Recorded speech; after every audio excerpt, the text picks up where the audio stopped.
I have some clients who said to me, Jim, whenever the RMB starts coming into being more for banking functions and trade payment functions, don't you just think that the United States is going to shut it down, have a war with China, expand the trade war, and basically try to stop China by whatever means, murder heads of state, whatever? And I said, no, I don't think so.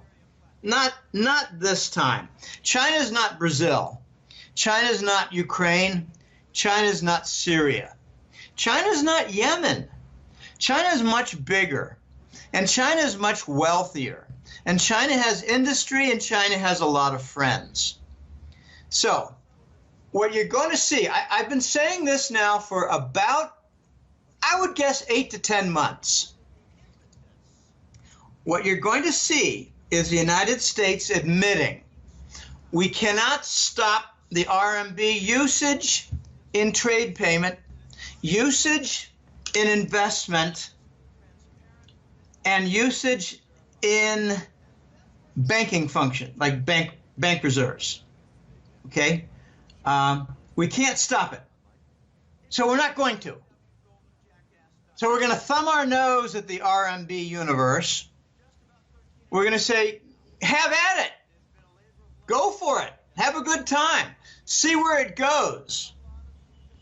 Go ahead. I mean, right now the percentages are way under 10% for trade payment and way under 10% for bank reserves denominated in RMB terms. RMB standing for renminbi, the other name used for the Yuan. In Chinese Mandarin, renminbi means people's money. It's kind of interesting. So the dual universe is going to be permitted. It's going to be tolerated.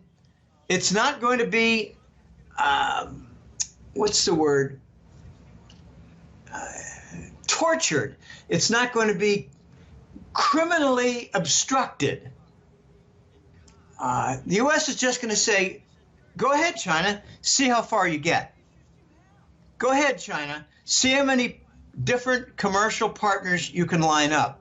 Go ahead, China, start issuing more government debt in RMB and invite your friends to use it in banks. See how it competes with the dollar and the treasuries, U.S. Treasury bonds. They're going to dare the Chinese to develop it because the United States has been stopped at Ukraine and has been stopped at Syria and has been stopped in Yemen with 3, I don't want to say failures of war, but let's just say successful interruptions of war and its advancement. They've been stymied. They become regional wars when the United States is actively pursuing a global war through the Rothschild channels through bankers, governments, military, and weapons makers, the Rothschild kingdom. Okay, so what's coming is a dual universe. There's going to be the West, you know, like Western Europe, England, North America, parts of South America, even pockets of the Middle East and Africa, and elements of Asia. They're going to continue with the dollar. They're going to continue with treasury bonds in their banking system. They're going to continue to use the dollar in trade payments. But they're going to start to use a little bit more of the RMB in trade. And they might start, you know, converting some of those maturing U.S. treasuries and buy up some Chinese government bonds for the banks and their reserves. So you're going to have the Western world primarily, you know, plus some satellites using the dollar. You're going to have the Asian and the Eastern world with the BRICS nations and the emerging market nations, China teaming up with Russia at the lead, and they're going to develop the RMB universe. And they're going to develop projects to increase the flow of payments The whole payment system is going to move toward RMB and ruble. Primarily RMB. I think the Russians are very content letting the Chinese run with the RMB, and the Chinese will just support their every move. Okay, the entire BRICS development, those different projects, they will be in RMB. The Eurasian trade zone is coming into form, and it wasn't, you know, by accident. And some people dismiss it. Well, that's not even significant. The former Soviet republics are all part of the nucleus with Russia and China in the Eurasian trade zone. And they're gathering in nations of Eastern Europe, and they're gathering in a number of nations in Southeast Asia. And they're going to continue. The big battleground I see regarding this dual universe will be Korea and Japan. Japan has made some moves just in the last 18 months that have angered Washington with respect to Russia, pipelines, and LNG gas facilities. They got some joint projects. The Koreans have built a number of different smaller connections, but basically are an occupied nation with the 100,000 U.S. military soldiers on their soil. I don't even want to get into North Korea. It's a crazy, crazy story. My point is that the U.S., the government, and the bankers, which are kind of inseparable since 9/11, since they executed the 9/11 events, they are going to tolerate the Eurasian trade zone and its RMB pole. There's going to be an RMB pole in the East, and there will continue to be a dollar pole in the West. Not just will Japan and Korea be interesting to watch in Asia, it'll be interesting and exciting and dangerous and nerve-wracking to watch what happens in the Persian Gulf with Saudi Arabia. I think they're going to bend over and finally yield to the Chinese and agree to selling Saudi oil to China in RMB terms. They can't stop it. The United States is going to, how should I say, not begin, how shall I say, accelerate its murder and terror inside Saudi Arabia. It has already begun. I'm making an open statement that the violence and killings of Saudi princes and officials has U.S. fingerprints.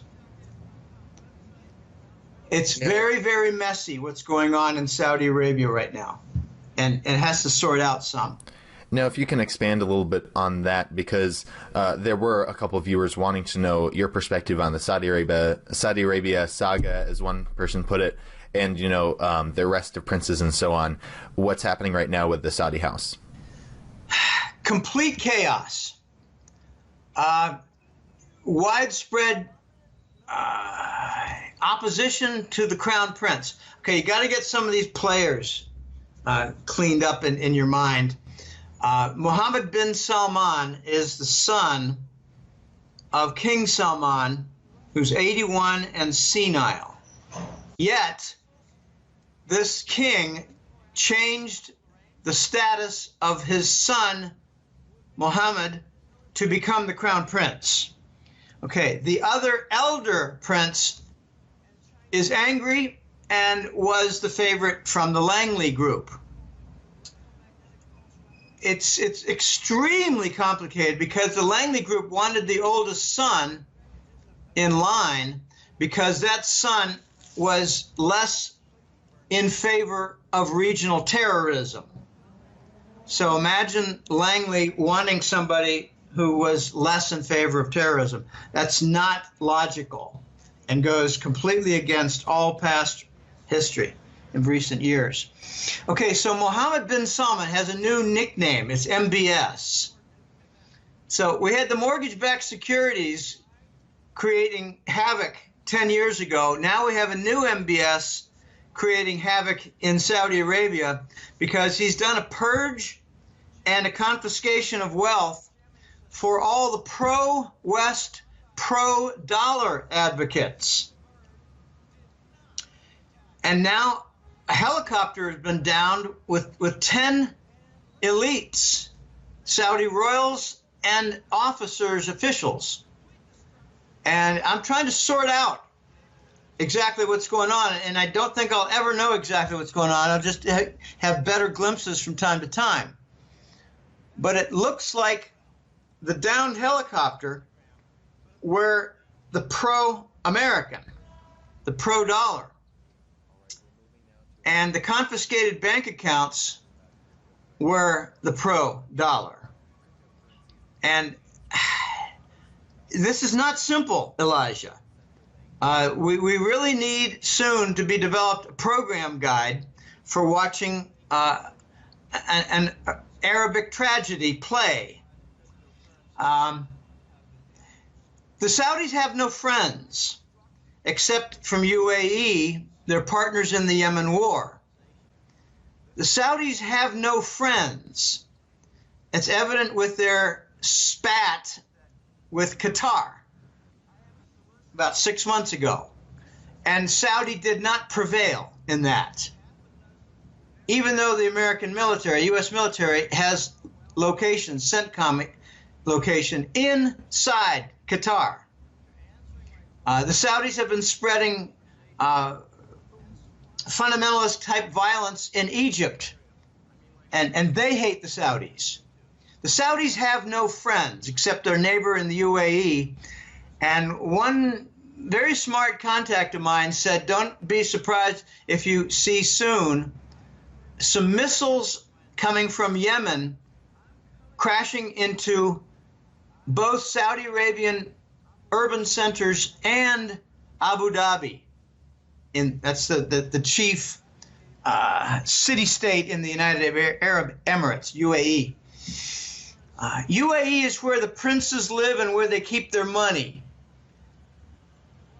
Dubai is where the commerce takes place with a lot of banking that's international. So I expect the missiles to hit Abu Dhabi, which is dirty with its hands in the Yemen war. And it was UAE who hired the Australian mercenaries to conduct the war in Yemen and to hire thousands of Sudanese for cannon fodder. Yeah, Sudan. There are Sudan soldiers in Yemen fighting with the Saudis and the UAE. There are very few UAE soldiers. There's mostly Saudi Air Force soldiers and a lot of mercenaries on the ground. You know, if you want to hire Africans from Sudan to fight a war, don't expect much progress or success. And not only that, but the Saudis enlisted the help of a stage 4 laboratory in France and used it to distribute by air cholera in Yemen. Saudi has avoided war crime charges by the United Nations only because the U.S. told the UN don't do it, and the Saudis bribed them. Okay, so the Saudis have no friends. And now they're signing contracts with Russian Rosneft to supply Russia with oil. And that has to do with the Russian Rosneft oil consortium.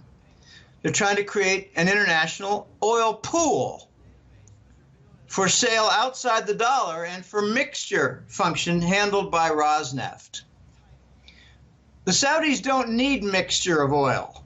They need money. They're running out of money. They're issuing government bonds to finance their government functions, to pay for their welfare, and to finance the war. I think they're financing the war with narcotics, and they're financing their domestic function with the bonds. The Saudis have no friends. I've said this 5 times. They're the most hated among the Arab nations right now, partly because they've been in the U.S. pocket for so long. But there's a lot more going on behind the scenes. And I certain things just don't like talking about much. But and I don't know a great deal. I just know little bits and pieces. But I don't like talking about certain elements of the Saudi makeup. They have enemies with Iran. Iran is using Yemen to undermine the Saudis by draining their finances, by making a war that's not successful, that the Saudis continue to pitch in on costs.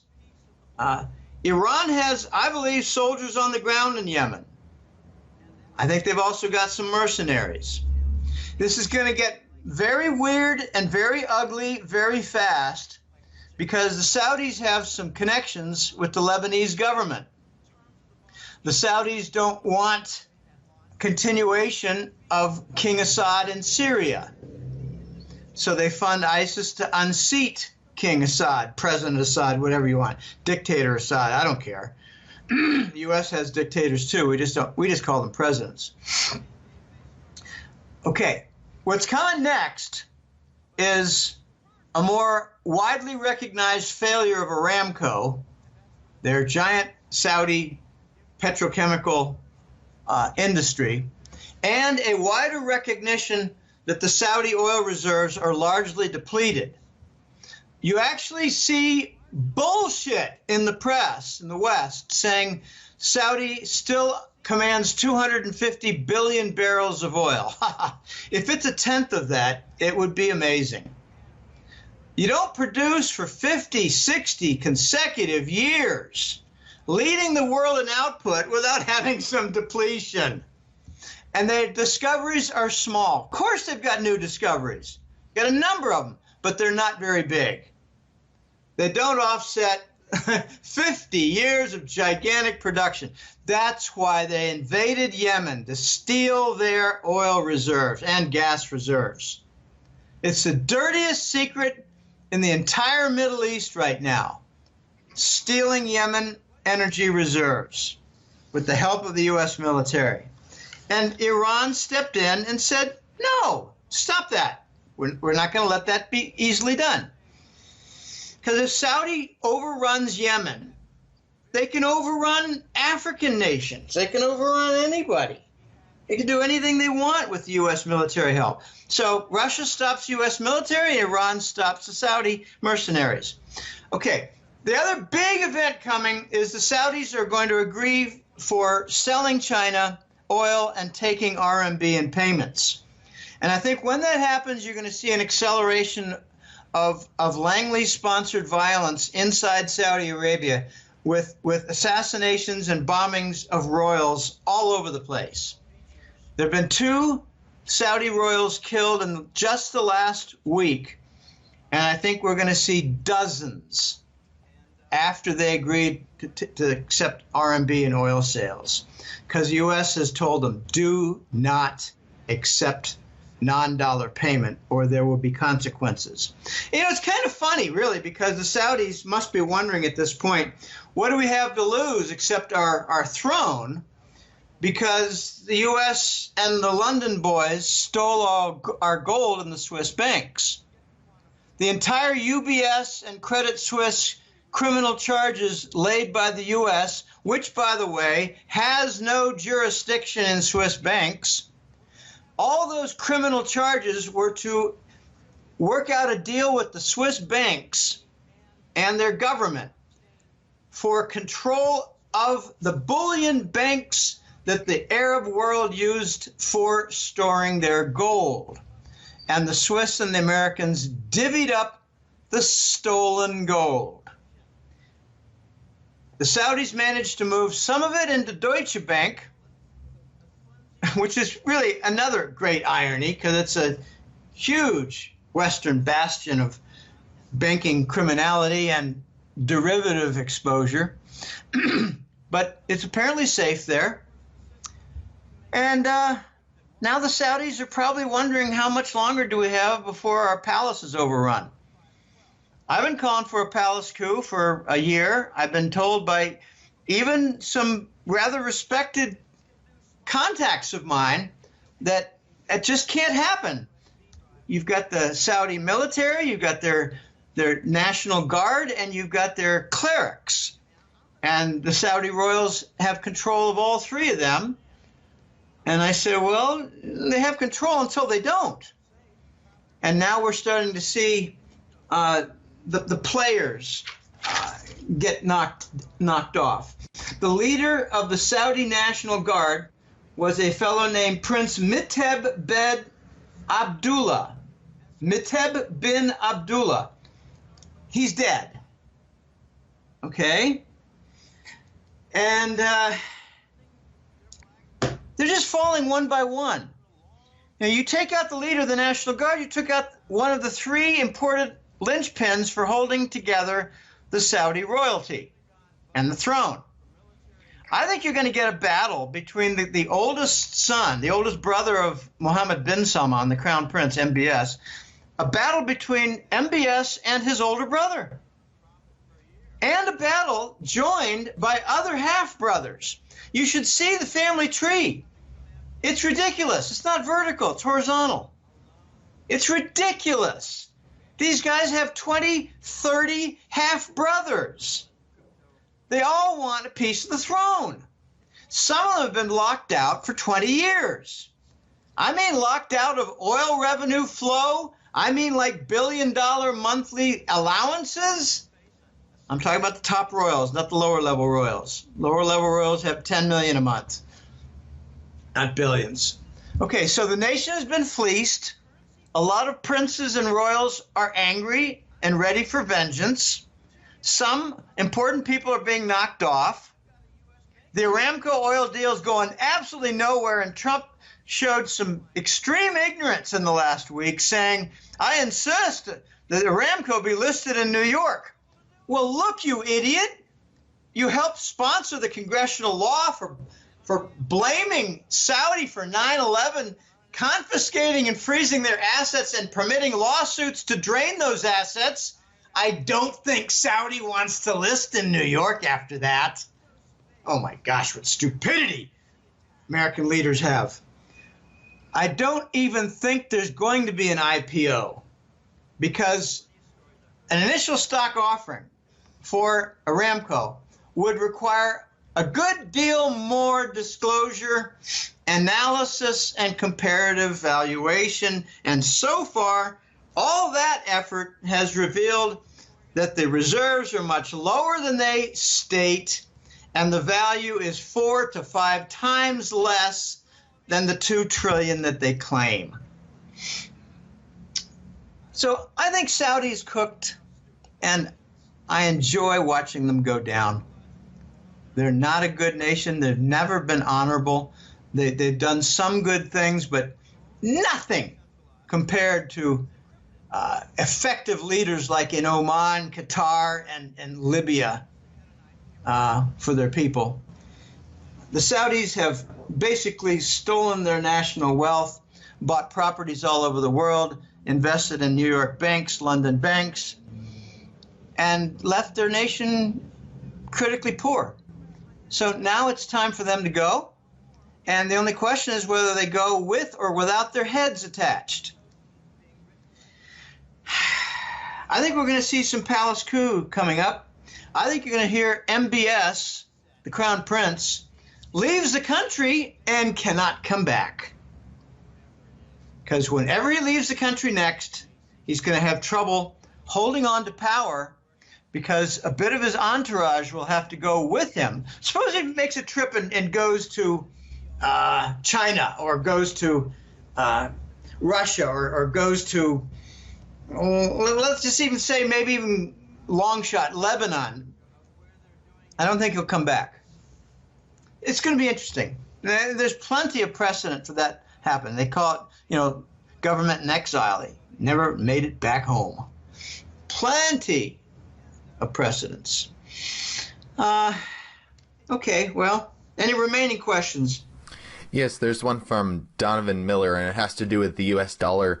He's wanting to know, do you think there's any hypothetical scenario where the U.S. dollar does not disappear? Is there any way to salvage it? In its current form, it will be salvaged, but it will not remain in use inside the United States. It will be salvaged as an international currency for some payments and transactions, some investments, and bank accounts. But when that happens, I call it the international dollar. When that happens, a couple of important things will happen at that same time. A group, perhaps led by China, will be in charge of its rules. And there will be a sunset. They'll be told, okay, you've got it. Okay, I'll give you a couple examples. Joe has a bank account in Panama worth $1 million. Joe has a bank account, no, Mike has a bank account in Singapore with $2 million. And Nancy has a bank account in Hong Kong worth $5 million. Okay, each will be told, you've got 18 months to move it out, to convert to other currencies, to convert to gold, to convert to a crypto, to convert to an RMB, or to convert to something new that's coming along with a gold backing. But you got 18 months, because when the dollar changes and the new dollar comes inside the United States for domestic usage only, I call it the new Scheisse dollar. When that happens, dollars outside the United States will become international dollars, and they will hold value very well.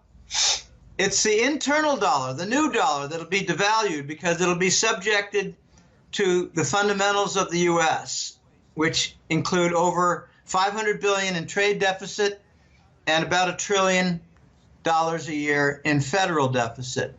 Okay, the nature of the question indicates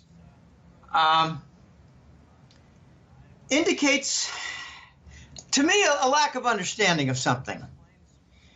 The U.S. dollar, if it has to rely on its own fundamentals,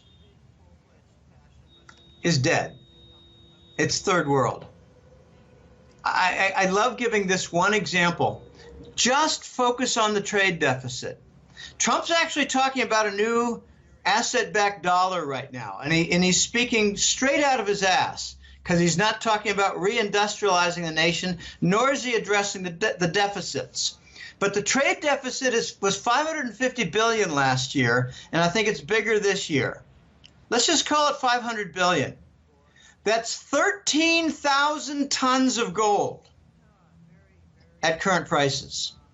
The trade deficit each year, without industrializing the nation, will result in a forfeiture of 13,000 tons of gold. Now, others, without doing much homework, have said, oh yeah, but we can have oil and gas backing too. All right, let's just look at the Strategic Petroleum Reserve. I did a calculation, and I came up with a gosh, I continue to make that mistake. I came up with a calculation of its value based on $50 oil, simple napkin math, that the U.S. official Strategic Petroleum Reserve was worth $7 billion. Okay, multiply by 70 and you get the annual trade deficit. So we would forfeit either gold or 70 different individual strategic oil reserves each year. We're not ready for an asset-backed dollar. We're ready for the third world where we belong because we shipped out our industry following the Rockefeller Foundation Council. Remember the low-cost solution? You're too young for this, Elijah, but in the 1980s, they called it the low-cost solution. Let's ship out American industry. Let's send it to Mexico, enjoy a third the cost. Let's send out the chip fabrication plants and move it to the Pacific Rim where it's about a third the cost. And we'll enjoy tremendous prosperity in the United States from lower cost manufacturing because we'll own all that intellectual property. Right. What happened was far from that reality. What happened was the United States became dependent on financial bubbles, asset bubbles. housing, stocks. Have we fixed anything since the Lehman Brothers, or have we repeated it on a totally Western scale? The answer is totally Western scale. Okay, so we lost. This is, think of Dr. Jim, the young statistical analyst, reading the Wall Street Journal in the 1980s. Oh my gosh, I said to my friend, we're losing our legitimate industrial income. We're going to be relying on financial engineering and bullshit. I said, this is going to end very badly in 20 years. And 20 years we had Lehman. 30 years we have something bigger than Lehman. The death of the petrodollar is starting right now. No, the dollar in its current form cannot survive. No. It requires an adaptation for domestic usage inside the United States in order to satisfy a very important function, and that is import supply. Because the rest of the world is not going to want more treasuries when they're getting rid of them in their banking system and they don't use them to buy oil. It's those two big functions, banking functions and trade payment. The dollar is not going to be the lead dog anymore for either. They might still be the lead dog in trade payment, but it's going to be just with our friends, Western Europe, Canada, US, parts of South America and UK, England.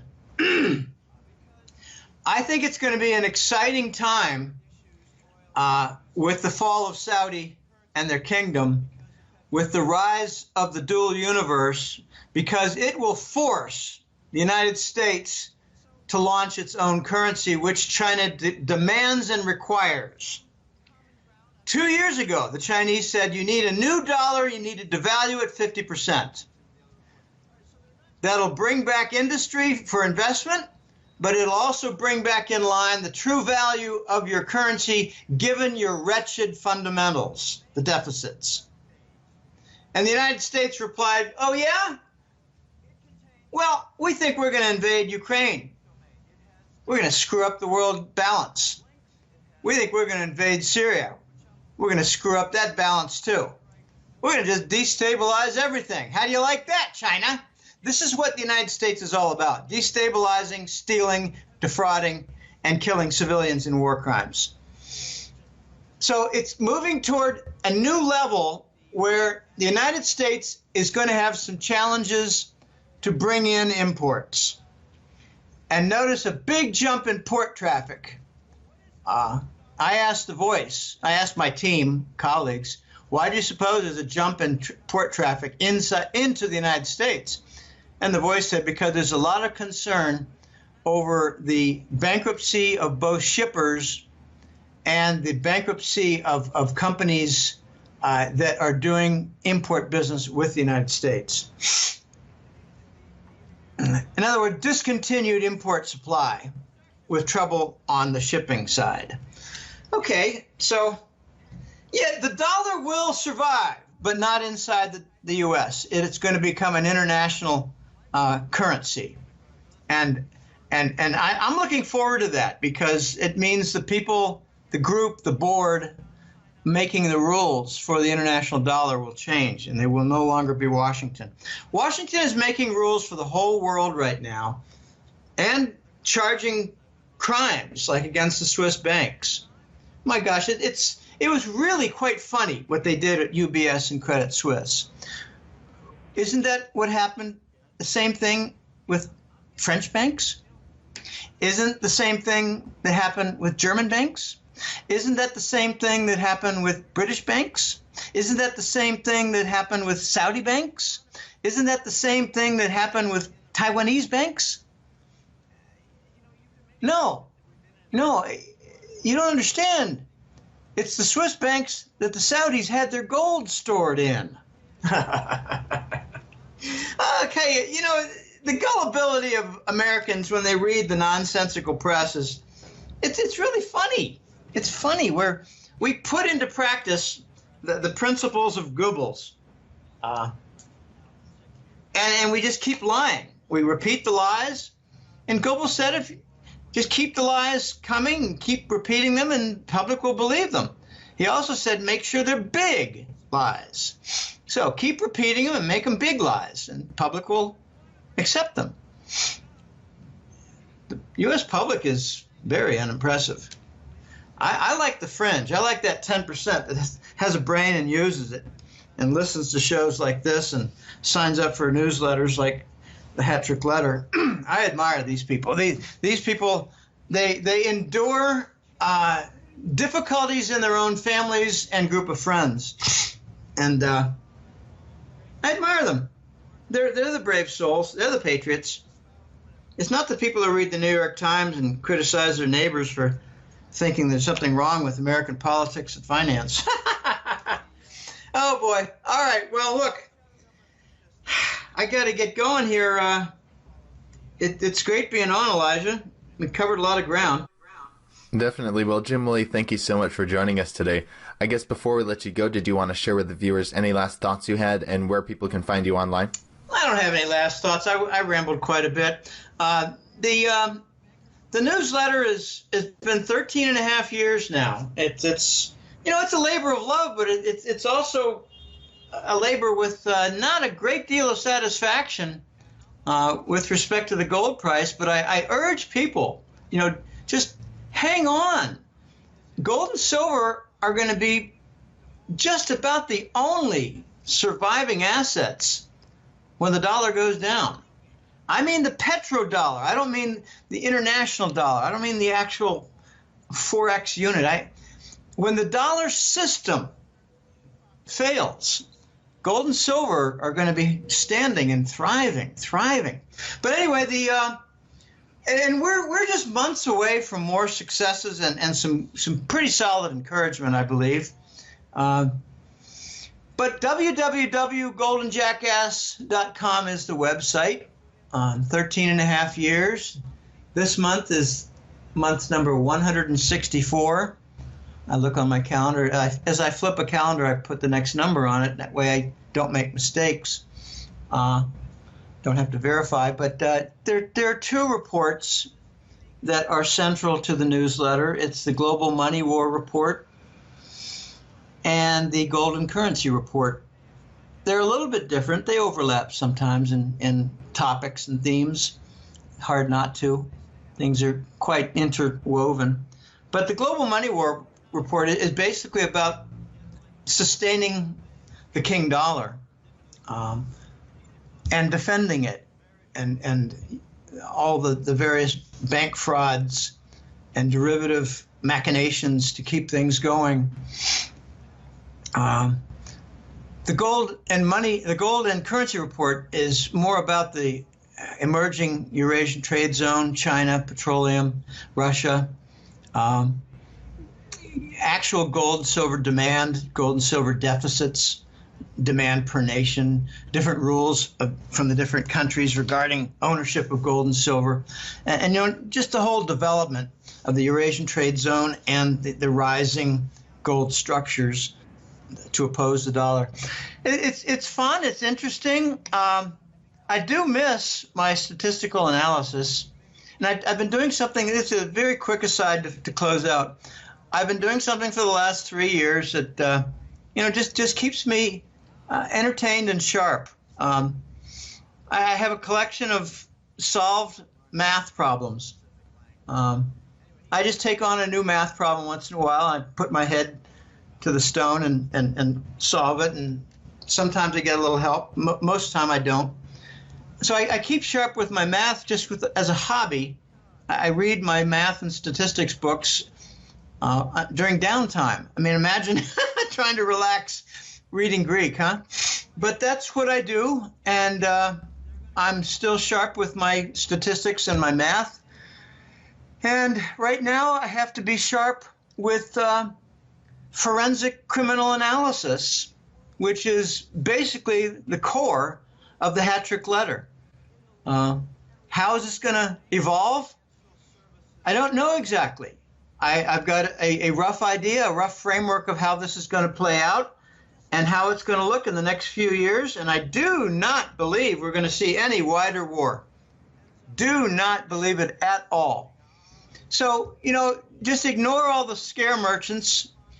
Much bigger threat than nuclear war is global breakout of viruses from the U.S. and European pharmaceutical companies.